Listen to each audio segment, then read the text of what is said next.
I am a therapist primarily. I've been in the field for 27 years. I do counseling, I do clinical hypnotherapy, I do some shamanic work, I do some energy work. I see individuals and couples, and I just love my work. That's my main job. Well, my background is in what we call psychodynamic work, which means that I believe that healing happens in a relationship. I believe that a lot of our behavior comes out of our subconscious. We do things without even knowing why we do them. And most of us don't have any clue why we are attracted to certain people. We don't know any clue why we like to do certain things or how we set up our lives. And part of what's helpful is to figure out what's going on that makes us sort of set those things up. So that's where my foundation is. But I also believe that a lot of folks are not in touch with their emotions. And so being able to connect with your emotions is important.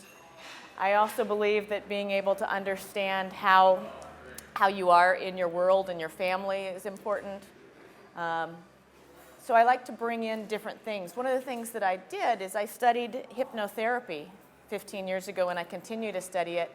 And we look at a lot of things like how the body and the mind are connected.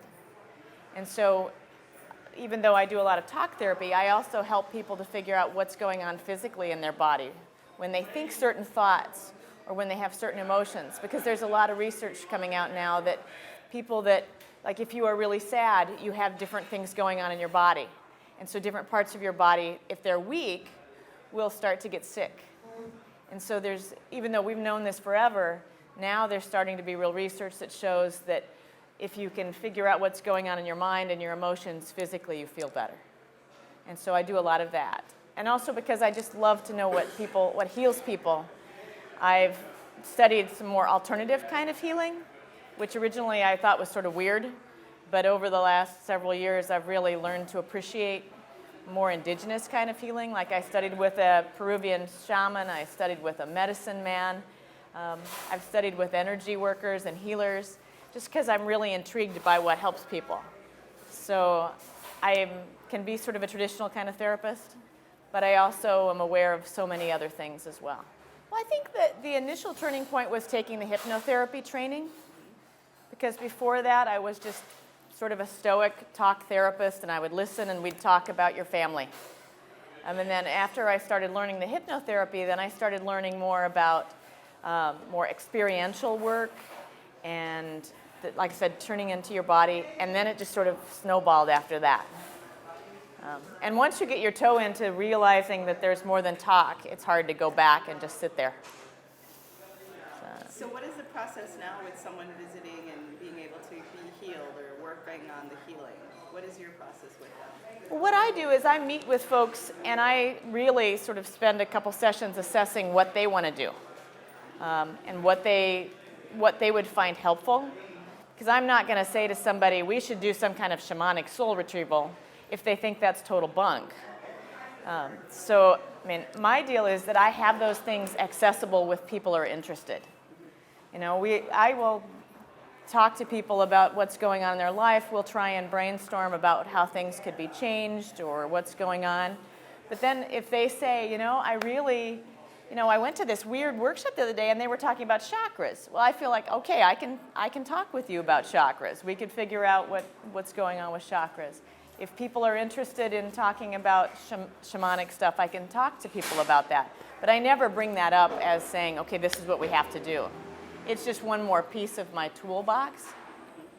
So it really is about us working together and determining what's useful. Like I will do mindfulness and I will do breath work and help people to do things that calm their anxiety.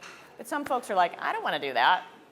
I'm like, all right, I can tell you what might help, but it's really about working together to figure out what works best for each person. I think one of the things that I look for when I'm looking for therapists that I think are good is someone who knows how to take care of themselves, someone who has a good life balance, a life-work balance. And so I think that that's really an important piece for me, is being able to have like weekends free, A lot of therapists work on weekends, and I've never worked on weekends because I think it's really important to have that time for myself. So to me, that's a very important piece. One of the things that was interesting to me last year is that because I've done so much work with the mind-body, I'm really aware of how food and what we take in affects our body. And I was approached by these folks that have this biotech company that's coming to America trying to introduce medicinal mushrooms. And originally I thought that was a little odd. But the more I researched about it, I was really intrigued by it. And so one of the things now that I'm really interested in is making sure this is separate from my therapy practice, but is making sure that people are aware about medicinal mushrooms, because it's one of the most superfoods, it's one of the most potent superfoods on the planet.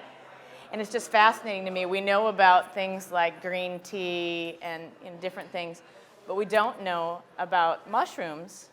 And in the next 5 years, they're going to be huge things, but they're good for cancer. They fight cancer, and they help blood sugar, and they help diabetes, and they help cholesterol, and they really help your immune system.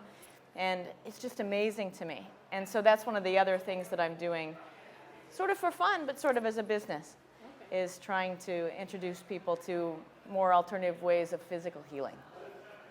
I grew up actually in Nebraska, in northwestern Nebraska, in a little teeny town called Gordon. And I wanted to go away to college, and so I wound up coming to Knox, which is in Galesburg. I went to Knox, and I was there for my 4 years. My senior year, I came to Chicago to do an urban studies program. And I was so excited about Chicago and learning about sort of the peace and justice work and doing a lot of the social work stuff that I did when I was a senior, that I came back and went to grad school here, and I never left. Tell me more about yourself, then. What do you do for fun? Well, my partner and I have Harleys, and so my favorite pastime is for us to take trips on our motorcycles. We've been to 46 of the 50 states on our bikes, and our goal in the next 2 years is to ride motorcycles in all 50 states. Oh, wow. Fun. So that's my favorite pastime. Ideally, I'd take 3 weeks every year and just hop on my bike and go. But more often, we take 1 or 2 weeks and then a lot of long weekends. So what is one of the stories that you can bring from one of your trips like that you enjoy? A success story of that respect? Success story of that? Well, my partner and I did a thing called an iron butt last year. And for people that don't know what that is, essentially what it is going 24, you have to go 1,000 miles or more in less than 24 hours. And they monitor it. You have to have gas receipts. You have to have people sign off at the beginning and the end, because they really want to make sure that you can't brag about it unless you've done it. And so for bragging rights, we did it.